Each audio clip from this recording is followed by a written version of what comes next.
นี่คือน้ำท่วมที่จังหวัดอุตรดิตถ์ทุกคนคือมวลน้ำป่าไหลเข้าท่วมหมู่บ้านในจังหวัดอุตรดิตถ์เนาะถือว่าหนักหนาสาหัสไม่แพ้อยู่ที่วังเวียงของสปป.ลาวเลยเนาะบอต้นก็เป็นกำลังใจให้พี่น้องจังหวัดอุตรดิตถ์ขอให้ผ่านพ้นวิกฤตภัยพิบัติครั้งนี้เนาะ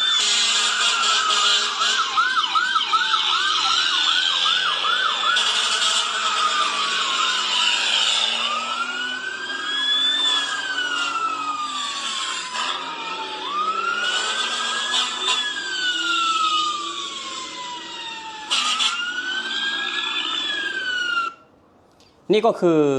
รถมูลนิธิที่ไปช่วยพี่น้องจังหวัดอุตรดิตถ์ที่โดนน้ำป่าไหลหลากเนาะคือไม่ถึง1 วันมูลนิธิก็เอาเครื่องอุปโภคบริโภคไปช่วยเหลือพี่น้องอยู่ในจังหวัดอุตรดิตถ์ทุกคนนี่คือการช่วยเหลือการดูแลการไม่ทิ้งกันของประเทศไทยเนาะในขณะที่น้ำท่วมเสียมเรียบคนเขมรออกมาโวยว่าทำไมประเทศไทยใจดำจังทั้งที่อยู่ในเขมรเนี่ยน้ำท่วมแต่ทำไมคนไทยไม่ว่าจากภาครัฐภาคเอกชนทำไมใจดำจังทำไมไม่มาช่วยเหลือคนเขมรเนาะคือเรื่องราวนี้คืออยากคนเขมรอยากเอาไปฟ้องศาลโลกด้วยนะทุกคนคืออยากเอาไปฟ้องศาลโลกด้วยมึงเอาสมองส่วนไหนคิดเอาสมองส่วนไหนคิด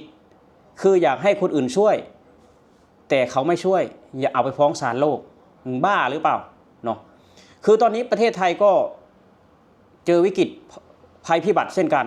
เนาะอยู่ทางภาคเหนือของประเทศไทยคือมีลาวมีไทยมีเวียดนามมีเมียนมามีเขมรเนาะภัยพิบัติจากพายุบัวลอยคือคนไทยเขาก็ช่วยประเทศเขาเนาะช่วยประเทศเขาแล้วเขมรทำไมต้องมาโวยวายว่าทำไมประเทศไทยไม่ช่วยเรื่องอะไรจะต้องไปช่วยเพราะว่าอย่าลืมนะตอนนี้ไทยกับเขมรเป็นศัตรูกันอยู่ไม่ได้เป็นบ้านพี่เพื่อนบ้านเหมือนแต่ก่อนแล้วคือเป็นศัตรูกันอยู่ตอนนี้มึงเอาสมองส่วนไหนมาคิดเนาะทุกคนคือน้ำท่วมเนี่ยแต่ละประเทศก็ได้รับผลกระทบอย่างหนักเนาะแต่ว่าสิ่งที่ประเทศไทยแตกต่างกว่าประเทศอื่นเนาะสิ่งที่ประเทศไทยแตกต่างกว่าประเทศอื่นก็คือการช่วยเหลือทุกคนการช่วยเหลือจากภาครัฐภาคเอกชนมูลนิธิคือเราเห็นเลยคือไม่ให้ข้ามคืนสมมติว่าน้ำท่วมตอนเย็นเที่ยงคืนไปแล้วมูลนิธิเที่ยงคืนไปแล้วทุกคนคือ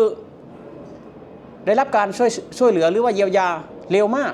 เนาะอันนี้คือภาคเอกชนไปก่อนมูลนิธิไปก่อนเนาะไปบริจาคข้าวสารอาหารแห้งให้ผู้ประสบภัยไปช่วยเหลือเบื้องต้นก่อนหลังจากนั้นทุกคนหลังจากนั้นก็มีภาครัฐเนาะเยียวยาสำหรับบ้านเรือนที่ได้รับผลกระทบไม่ว่าจะรถยนต์หมูเห็ดเป็ดไก่บ้านเรือนทุกสิ่งทุกอย่างได้รับการเยียวยาหมดในประเทศไทยเนาะบ้านก็สร้างให้ใหม่เนาะบ้านสร้างให้ใหม่ทั้งที่อันนี้คือภัยจากธรรมชาตินะแต่ว่ารัฐบาลไทยเนี่ยไม่ได้ทิ้งให้ประชาชนเขาแบบว่าตกระกำลำบากอยู่คนเดียวคือรัฐบาลเขาจะช่วยคนช่วยเนาะทหารก็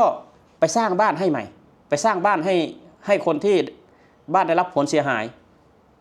อย่าลืมนะว่าประเทศไทยเนี่ยมีทหารช่างทุกคนคือประเทศไทยเนี่ยบอต้นคิดว่ามีอาเซียนนี่มีประเทศเดียวนะมีประเทศเดียวที่มีทหารช่างไปสร้างบ้านให้คนที่ได้รับผลกระทบและก็เงินที่เยียวยาทุกคนคือบ้านพังไม่เป็นไรถ้ามันเกิดขึ้นแล้วก็ไม่เป็นไรรัฐบาลเยียวยาให้สร้างบ้านให้ใหม่เนาะสร้างบ้านให้ใหม่แล้วก็ภาคประชาชนก็ไม่ทิ้งกันทุกคนช่วยเหลือกันเนาะต่างจากเขมรนี่คือต้องช่วยเหลือตัวเองครับต้องช่วยเหลือตัวเองเนาะนี่แหละสิ่งที่มันบ่งชี้ให้เห็นว่าไทยกับเขมรมันแตกต่างกันมากเนาะมันแตกต่างกันมาก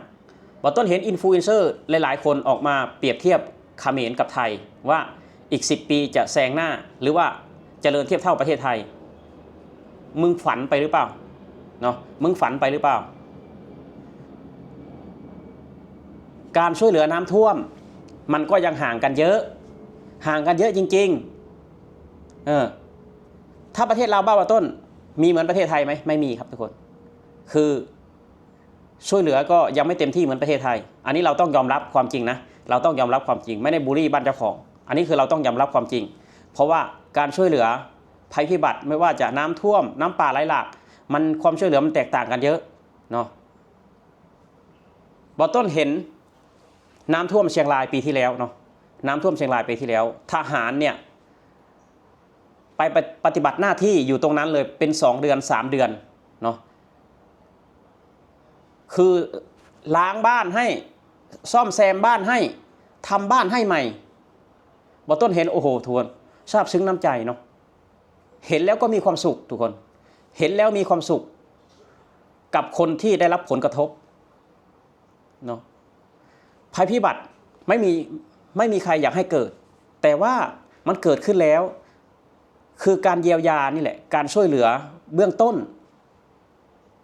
คือสิ่งที่ตอบแทนหัวจิตหัวใจที่เสียไปนี่คือประเทศไทยทุกคนเนาะเขามีมูลนิธิมีอาหารข้าวสารอาหารแห้งรอสแตนบายนะรอสแตนบายช่วงฤดูฝนรอสแตนบายเลยจังหวัดไหนได้รับผลกระทบไปเลยทันทีคือไวมากทุกคนเนาะคือประเทศไทยเนี่ยนะถ้ารวมตัวกันเมื่อไหร่ไม่แพ้ชาติใดในโลกความสามัคคีคนไทยการช่วยเหลือเนาะคือคนไทยเขาเป็นคนใจดีทุกคนเป็นคนใจดีเป็นคนช่วยเหลือกันเป็นคนดูแลกันสังเกตเห็นง่ายๆทำไมประเทศไทยขอทานถึงเยอะเพราะว่าคนไทยใจดีประเทศจีนว่าเจริญแล้วประเทศจีนว่าพัฒนาแล้วเขาจะมาขอทานที่ประเทศไทยเพราะว่าอะไรทุกคนเพราะว่าจิตใจของคนไทยเขาจิตใจเอื้อเฟื้อเผื่อแผ่อยากช่วยเหลือคนที่ด้อยโอกาสอยากช่วยเหลือคนที่ด้อยกว่าขอทานเขมรก็มาขอทานที่ประเทศไทยนี่แหละทุกคนบ่งชี้ให้เห็นว่าคนไทยเขามีใจช่วยเหลือคนอื่นแม้กระทั่งสปป.ลาวคนไทยเขายังไปช่วยไม่ว่าจะภาครัฐภาคเอกชนคนไทยไปช่วยหมดเวลาจะภัยพิบัติน้ำท่วมบอต้นอยากขอบคุณคนไทยเนาะที่ช่วยเหลือบ้านหมอต้นสปป.ลาวตั้งแต่อดีตจนถึงปัจจุบันช่วยเหลือมาตลอดนี่แหละทุกคนคือความแตกต่างความแตกต่างน้ำท่วมทุกๆประเทศน้ำท่วมเหมือนกันแต่ไม่เหมือนกันเนาะน้ำท่วมเหมือนกันแต่ไม่เหมือนกันต้องมีแต่ทุกคนต้องมีแต่เนาะแต่ไม่เหมือนกันเพราะอะไรทุกคนเพราะการเยียวยานี่แหละเพราะการช่วยเหลือภาครัฐภาคเอกชนนี่แหละมันแตกต่างกันมากเนาะมันแตกต่างกันมากเขาไม่ได้ปล่อยให้ใครอยู่ข้างหลังเขาจะเดินหน้าไปพร้อมๆกันประเทศไทยแบบนี้มีความสุขเราจะมีความสุขไปด้วยกันมีความทุกข์เราจะทุกข์ด้วยกันเราเห็นกู้ภัยเนี่ยโอ้โหทนกู้ภัยที่ไปช่วยน้ำท่วมน้ำป่าไหลหลากที่จังหวัดอุตรดิตถ์นี่นะคือแบบว่าเขาทุ่มเทเต็มที่ทุ่มเทสุดตัวเลยเนาะไม่ได้หลับไม่ได้นอนช่วยเหลือกลัวประชาชนเดือดร้อนกลัวประชาชนลำบากนี่แหละทุกคนคือความแตกต่างระหว่างน้ำท่วมเนาะเขมรยังบอกว่าทำไมคนไทยใจดำจังคนไทยเขาไม่ได้ใจดำนะคนไทยเป็นคนใจดีสุดแล้วเนาะคือคนใจดีสุดแล้วปีที่ผ่านมาหรือว่าปีข้างหลังเนาะ2-3 ปีที่ผ่านมาประเทศไทยเคยไปช่วยไหมเขมรเคยช่วยครับแต่ปีนี้คุณเป็นศัตรูกับประเทศไทยอยู่แล้วทำไมเขาต้องไปช่วยคุณเนาะทำไมเขาต้องไปช่วยคุณเพราะว่าคุณทำอะไรกับเขาไว้พวกคุณต้องมีสติเนาะต้องมีสติอย่าหาว่าเขาใจดำเขาไม่ได้ใจดำครับแต่พวกคุณใจดำกับพวกคุณเองโอเคครับทุกคนบอต้นจะออกมาแสดงความคิดความเห็นแก่เพียงเท่านี้นะเพราะว่าบอต้นก็ทราบซึ้งน้ำใจที่คนไทยมีใจช่วยเหลือไม่ว่าจะช่วยเหลือคนไทยด้วยกันเองแล้วก็ช่วยเหลือทางสปป.ลาวและก็ช่วยเหลือประเทศอื่นๆทุกคนสวัสดีครับ